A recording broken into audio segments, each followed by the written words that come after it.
그 코로나 전과 코로나 후의 어떤 매출은 정말 딱 10분의 1 정도 수준밖에 안 돼요. 그래서 장사가 안 돼서 결국 제가 살고 있던 집마저도 제가 뭐 작년부터는 제가 팔 수밖에 없었던 그런 상황까지도 좀 힘들었거든요.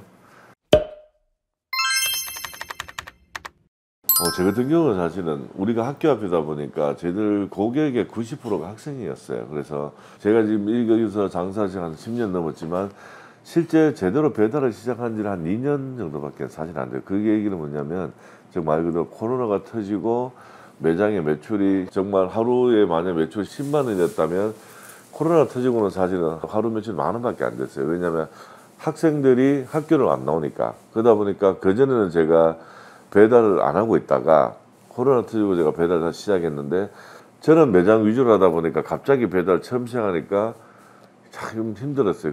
어떻게 보면은 제가 우리 여기서는 동네 맛집이라고는 주변에서 생각하시겠지만 배달 앱으로는 처음 하다 보니까 사람들이 잘 몰랐어요. 그래서 아마 제 기억으로는 6개월, 1년 정도 배달 앱을 깔고 광고를 하고 난 뒤부터 어느 정도 매출이 좀 올라왔던 걸로 기억나거든요. 그래서 제가 배달 시한 지 본격적으로 시작한 지 한 2년 정도 됐고 실질적으로 한 1년 전부터는 어느 정도 매출이 올라오기 시작했고 지금은 이제 홀에서도 장사가 올라오고 또 배달도 좀 올라오고 이러다 보니까 예전보다 참 많이 좋아졌죠. 그리고 특히 제가 알기로는 주변에 기존에 어쨌든 뭐 떡볶이라든가 혹은 피자, 치킨 이렇게 간식용으로 가거나 혹은 뭐 1인 식사가 가능한 이런 분식류 같은 경우 배달 오히려 더 코로나 시대에 더 호황을 누렸다고 저는 들었고요. 코로나가 터지고 제가 이제 발등에 불이 떨어졌다고 생각하니까 이제 저도 이제 배달 시작은 이제 한 2년밖에 없어서 사실은 큰 뭐 노하우라고는 제가 사실 없는데 그나마 그래도 한 2년간 하면서 제가 느꼈던 거는 요즘 워낙 앱 자체가 워낙 발달되어 있기 때문에 처음부터 만약에 배달업을 시작하시는 어떤 사장님들이 계신다 그러면 배달의 민족이라든가 혹은 요기요 혹은 뭐 대구로부터 시작해서 배달 앱을 적극적으로 활용을 하시라는 거. 그리고 저는 그런 얘기를 하죠. 뭐 광고비가 너무 많이 나와서 오히려 광고비를 최대한 좀 줄여서 뭐 여러 가지 방면으로 자기가 뭐 발로 뛰는 뭐 뛰어서 뭐 한다 뭐 이런 얘기를 하는데 저는 개인적으로는 뭐 그렇게 하는 것도 좋지만 막상 처음 배달업이나 장사 시작하는 분들한테 광고 플랫폼을 좀 이용해서 비용이 들어가더라도 초반에는 어느 정도는 적극적으로 좀 활용을 해서 그렇게 노하우를 쌓고 시간이 한 6개월 정도 지나면 자연스럽게 아마 매출은 올라갈 거라고 저는 보고 있고요.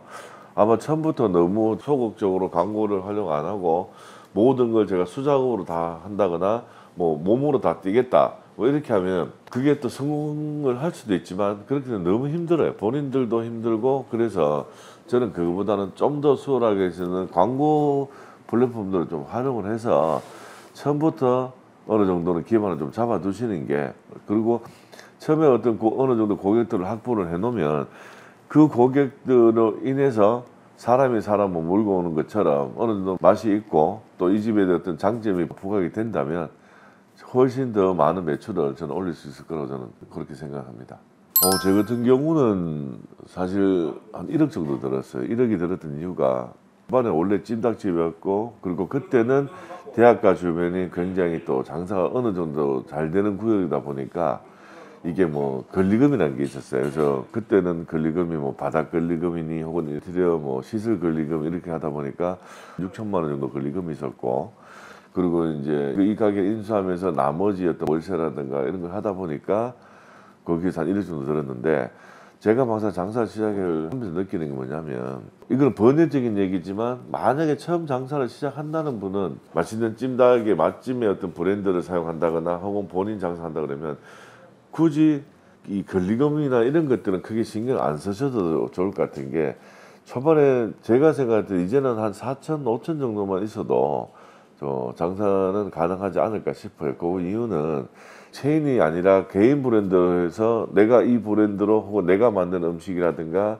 혹은 내가 만든 제품에 고객들한테 충분히 어필할 수가 있다라고 생각하신다면은 사실은 자본금은 그렇게 많이 들지 않을 것 같아요. 지금은 제가 처음에 시작했던 10년 전의 어떤 분위기는 다르기 때문에 예를 들어 식당업을 한다 하더라도 요즘은 또 권리금 없이 또 나오는 식당들이 많아서 뭐 본인의 어떤 그 노하우만 있으면 뭐 비용은 솔직히 한 3, 4천 아래도 가능할 거 저는 그렇게 생각합니다.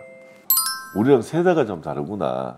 이 사고의 방식이 참 다르구나라는 생각이 들어요. 청년 창업자들은 아이디어 자체가 굉장히 좀 기발한 것 같아요. 그래서 소자본으로도 고수익을 창출할 수 있는 아이디어 자체가 풍부하게 나오다 보니까 저는 참 부럽다는 생각이 들고, 또 그런 아이디어들이 하나씩 모여서 오히려 훨씬 더 본인들만의 어떤 독창적인 노하우가 생기고 어떤 독창적인 어떤 제품이 나오는 걸 보면 세대가 많이 달라졌구나, 시대가 많이 달라졌구나, 나도 차라리 지금 좀 태어났으면 어땠을까, 뭐 아니면 받는 교육이 좀 다르나, 이런 생각, 좀 부러운 마음이 사실 많이 들죠. 그리고 왠지 또 그런 분들이 뭔가 어떤 업을 시작하고 일을 시작하면 지금의 저희 같은 기성세대들보다는 좀 더 뭔가 남들이 생각하지 못했던 그 독창적인 어떤 그런 것들이 나와서 훨씬 더 창의적으로 뭔가 제품이 나올 것 같은 어떤 기대도 사실 많이 드네요. 저는 개인적으로 응원하고 있습니다. 그래서 그런 사람들마다의 어떤 생각이 좀 다른 것 같아요. 그래서 제 같은 경우는 한번 제 걸 하나 만들어서 막 키우고 싶다라는 막연한 생각에 제가 개인으로 시작을 하면서 지금은 어느덧 뭐 몇 개의 체인이 생겼어요. 근데 정말 아까도 말했듯이 지금 요즘 뭐 젊은 청년들을 보시면 어떤 기발한 아이디어가 있어서 그 제품을 내가 충분히 고객들 혹은 사람들 어필할 수도 있고 이걸로 내가 충분히 사람들한테 인정을 받을 수 있다고 생각하신다 그러면 저는 저처럼 젊은 날의 추억처럼 충분히 열정과 젊음으로 한번 그런 패기로 도전해보고 싶어요. 하지만 통상조제가 저도 장사 한 10년 해보니까 사실 저도 개인분을 시작해서 지금은 어느 정도 올라왔지만 올라오기까지 시간이 너무 오래 걸리고 너무 힘들었던 그 경험과 과정이 있으니까 왜 사람들이 체인을 찾고 왜 사람들이 좀 더 큰 어떤 브랜드화를 찾는지 그런 걸 생각하면 오늘 좀 비용이 좀 더 들어가더라도 차라리 저는 브랜드화 돼 있는, 즉 요즘 말로 하면 체인이겠죠. 체인으로 조금 시작해서 조금 더 장사를 좀 더 편하게 하시라고 저는 권유해드리고 싶어요. 왜냐하면 어차피 장사를 이제 시작하는 분들은 이거를 뭐 단순하게 한 달하고 말다, 뭐 1년 하고 말 것이다 이런 생각이 아니라 5년, 10년, 20년을 장사를 하겠다는 마인드를 가지고 시작하시는 분들이기 때문에 체계화되어 있는 어떤 그런 업체를 선정을 해서 그렇게 하시는 게 초기 비용은 조금은 들어갈지는 몰라도 훨씬 더 본인들이 가지고 있지 않은 노하우도 배울 수도 있고 좀 더 편하게 업무를 시작할 수 있어서 저는 그런 걸 좀 선호하는 편이고요. 그래도 본인들이 조금 더 비용을 좀 절감을 하고 싶다 그러면 이미 널리 알려져 있는 큰 브랜드보다는 이제 막 시작하는 브랜드를 생각해서 하시는 게 더 낫지 않겠나, 제 개인적인 생각은 그렇네요. 말 그대로 음식이기 때문에 음식은 저는 개인적으로 음식을 만약에 하신다고 생각하면 다른 것도 다 중요하지만 가장 중요한 거는 재료의 신선함이나 그리고 청결함 같아요. 뭐 저도 직원들한테 늘 강조하는 게 주방은 깨끗해야 된다. 왜냐하면 우리가 당장 먹을 수 있는 음식이기 때문에 주방은 들어오면 안 된다. 그리고 재료도 이왕이면 신선한 걸 써야 된다. 뭐 최고급은 아니지만 항상 재료는 신선한 써야 된다. 이런 얘기 제가 늘 자주 합니다. 그리고 저도 비록 몇 개 없지만 제가 이제 체인을 몇 개 또 가지고 있고 가맹점 몇 개 가지고 있다 보니까 그 가맹 점주님들한테도 제가 늘 부탁하는 게 그겁니다. 음식을 만드는 데 있어 가지고 뭐 빨리 만드는 것도 중요하고 뭐 맛있게 만드는 것도 중요하지만 가장 중요한 거는 음식 가지고 재료 가지고 장난치지 말자. 뭐 어느 정도 돈을 많이 벌고 뭐 이익을 창출하는 것도 중요하지만 내가 먹는다 생각하고 내 가족이 먹는다 생각하고 항상 신선하고 깨끗한 재료를 사용하고 항상 또 이게 주방을 청결하게 해서 뭔가 문제가 되지 않도록 이제 항상 뭐 만들자라고 제가 말씀하듯이 요식업을 만약에 시작하신다 그러면 저는 개인적으로 생각합니다. 음식은 신선한 재료 그리고 주방은 항상 청결함, 이 두 가지만이라도 초심을 잃지 않고 시간이 지나더라도 늘 그 마음속을 담아두었으면 좋겠다는 생각을 저는 한번 해보네요. 초지일관이겠죠. 처음과 끝이 늘 똑같은, 사람도 그러잖아요. 화장실 들어갈 때와 화장실 나올 때의 마음가짐이 다르다라고 말이 있듯이 그게 가장 중요한 것 같아요. 초지일관, 처음부터 끝까지 내가 처음에 요식업을 하든 뭔가 어떤 다른 제품을 판매하는 사업을 시작하든 처음에는 이렇게 저렇게 하겠다 그랬는데 어느 정도 시간이 지나고 수익이 창출되고 나면 자기도 모르게 나태해지는 것 같아요. 그런 마음들이. 그러다 보면 어느 좋았던 당구 손님들 끊길 수도 있고 그러다 보니까 저는 항상 그냥 처음과 끝을 늘 비슷하게 가져가시라고 그런 말씀을 해드리고 싶네요. 제가 장사를 하면서 근데 이게 참 시간은 참 빨리 간다는 생각이 들어요. 제가 직장생활 15년 했을 때도 빨리 갔다는 생각해서 너무 다른 쳇바퀴 인생이라는 생각했는데 막상 장사를 시작한 지도 제가 벌써 12년째 됐어요. 근데 12년 동안 참 많은 일이 있었는데 그게 다 좀 비슷한 것 같아요. 열심히 그냥 내가 하고자 하고 내가 원했던 장사였기 때문에 그걸 하다 보니까 그냥 세월은 흘러가는 것 같고 참 재밌게 느껴졌던 건 이게 단순하게 숫자 시비가 중요한 게 아닌 것 같아요. 제가 처음에 시작했을 때 떡볶이 장사를 한 3년을 하고 지금 찜닭집 한 10년 정도 됐는데 떡볶이 장사했었던 그 학생들이 20대 초반이었어요. 근데 지금은 걔네들이 이제 어느덧 30대가 됐어요. 근데 그때 그 당시에 한 10년 전에 단골 학생들이 특히 여학생들은 이미 벌써 결혼해서 아기를 데리고 지금 우리 집에 한 번씩 찾아와요. 뭐 지금 대구에 없는 뭐 울산이나 혹은 다른 지역에 있는 찾아오는데 그런 친구들을 볼 때마다 저는 참 내가 참 장사를 했다는 게 참 뿌듯하구나라는 생각이 듭니다. 왜냐하면 제가 만약 직장 생활에서 15년을 근무하고 계속 있었으면 그런 친구는 못 받겠죠. 그리고 제가 장사하면서 어떤 수익을 난 부분에 대해서 제 나름대로의 자선단체에 기부를 한다거나 이런 부분들이 소소하게 있었지만 그런 부분도 제가 남을 도와줄 수 있다는 어떤 여유가 생겼다. 그래서 장사하는 재미가 좀 좋았던 것 같습니다.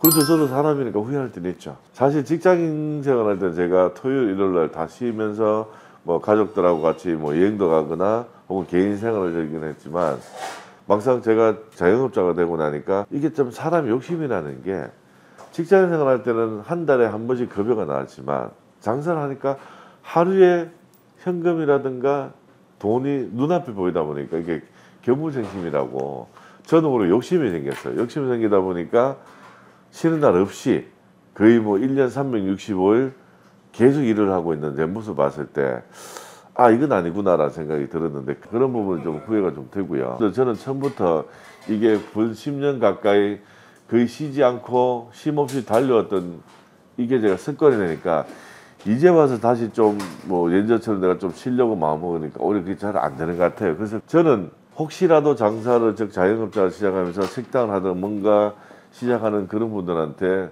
솔직히 당부해드리고 싶은 건 처음에 어느 정도 기틀을 잡아놔야 돼요. 그게 무슨 얘기냐면 직장인들처럼 우리가 매주 일요일 날을 다 쉴 수 없다 하더라도 최소한 한 달에 2번 혹은 4번 정도는 쉴 수 있는 자기만의 시간을 만들어 두는 것이 오래 장사를 하는데 오래 갈 수 있고요. 누구나 다 아시겠지만 이번에 뭐 코로나가 이제 어떤 바이러스가 이제 시작이 되면서 한 2년 동안 사실은 너무 힘들었었어요. 그래서 특히 저 같은 경우는 학교 근처에서 장사를 하다 보니까 학생들이 수업 자체가 없다 보니까 아까도 제가 한번 말씀드렸지만 그 코로나 전과 코로나 후의 어떤 매출은 정말 딱 10분의 1 정도 수준밖에 안 돼요. 그래서 말이 좋아 10분의 1이지만 사실 저도 어떤 가정이 있고 또 처음에 뭐 사용했던 뭐 개인적 비용들이 다 들어가는데 이게 장사가 안 돼서 결국 제가 살고 있던 집마저도 제가 뭐 작년 같은 제가 팔 수밖에 없었던 그런 상황까지도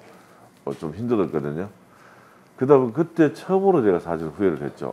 차라리 돈이 적든 많든 그냥 일반적 셀러리맨을 했더라면 굳이 이런 걱정 안 했을 텐데 라는 생각했는데 그때가 참 힘들었고 근데 그거 외에는 제가 크게 힘든 적 없었어요. 근데 그건 역시 뭐 우스갯소리로 뭐 이 또한 지나가리라 뭐 이런 얘기가 있잖아요. 그래서 제가 1년 전에 이 가게를 계속 운영을 하기 위해서 제가 결국 살던 집까지 제가 팔고 했었지만 또 이제 어느 정도 또 1년이 지나고 지금은 어느 정도 코로나 어떤 이 바이러스도 점점 종식됨에 따라서 그래도 예전처럼 아니지만 또 지금은 또 서서히 또 이제 매출이 또 올라오기 시작하니까 누구나 사람은 어떤 일을 하더라도 희노애락가 다 있을 거라고 봅니다. 그래서 저 역시도 10년 이상 장사하면서 한번 힘든 거를 제외하면 나머지 부분들은 제가 하고 싶어서 했던 거였기 때문에 그리고 아까도 말씀드렸지만 단골 손님들이 나이가 들어서도 또 제 음식이 생각나고 제 얼굴이 생각나서 찾아오는 거 봤을 때 후회보다는 이 업을 하면서 더 즐거웠던 마음이 더 컸던 것 같아요. 제 입장에, 제 개인적으로는. 네, 지금은 행복하죠. 행복하고 원래부터 저는 좀 긍정적인 마인드입니다. 그래서 뭐 어떤 일을 하든 뭐 제가 뭐 장사를 시작했든 장사를 시작 안 했든 간에 떠나서 저 오늘 이 자체가 있는 것만으로 저는 늘 행복하다고 생각해요. 장사를 또 시작하면서 몇 년 전에 있었던 그런 단골들이 이제 시간이 흘러도 저를 잊지 않고 찾아주기 때문에 또 그런 친구들을 보고 있으면 비록 저는 나이는 들어가지만 뿌듯함도 느끼고 하니까 그런 부분들이 오히려 생각하면 제가 참 그래도 인생을 좀 잘 살아왔구나, 또 나름 열심히 최선을 다했구나, 그래서 이런 그런 친구들이 지금도 찾아와서 저를 알아봐주고 또 좋아해 주는구나 라는 생각하니까 저는 늘 그냥 행복하죠. 그리고 늘 행복하게 살려고 또 노력하고 있고요. 네. 제가 사실 어릴 때부터 되게 조금 힘들게 자랐어요. 그러니까 뭐 유년시절이 조금 힘들다 그래야 되나? 이 개인적인 제 얘기지만 뭐 집에 먹을 게 없어서 뭐 친구 집 가서 밥을 얻어 먹을 정도로 힘들게 자라다 보니까 어릴 때는 정말 한번 음식을 배부르게 한번 먹어보자, 배부르게 한번 먹어보는 게 내 소원이다 라고 할 정도로 제가 어릴 때는 참 힘들었어요. 그러다 보니까 뭐 자연스럽게 나이가 들고 또 장사를 한번 해보겠다, 한번 하고 싶다라는 생각이 들면서 뭘 할 것 없이 그냥 자연스럽게 음식 장사를 생각하게 됐고요. 그래서 지금 만약에 꿈이 있다면 진짜 말 그대로 꿈이겠죠. 제가 옛날부터 꿈꿔왔던 제 어릴 때 좀 힘들게 자랐던 그런 추억, 기억 이런 것들 때문에 만약에 제가 어느 정도 나이가 들어서 혹은 제가 지금 하고 있는 이 사업이 성공을 한다면 정말 제 이름을 딴 그런 재단을 하나 만들어서 저처럼 좀 어떤 유년시 힘들게 자란 어떤 학우들이나 혹은 뭐 어르신들, 요즘 말하는 시니어 분들 얘기하는 시니어 분들한테 좀 더 이 사회에 뭔가 이제 도움이 될 수 있는 어떤 그런 사람이 되는 게 사실 제 꿈입니다. 말 그대로 이제 꿈이죠. 그 꿈을 이룰 수 있을 거라고 믿기에 지금 오늘도 제가 최선을 다할 것이고, 또 정말 그 꿈이 좀 이루어지기를 늘 저는 이제 학수고대하면서 오늘도 저는 열심히 웃으면서 달려가야죠. 화이팅 하겠습니다.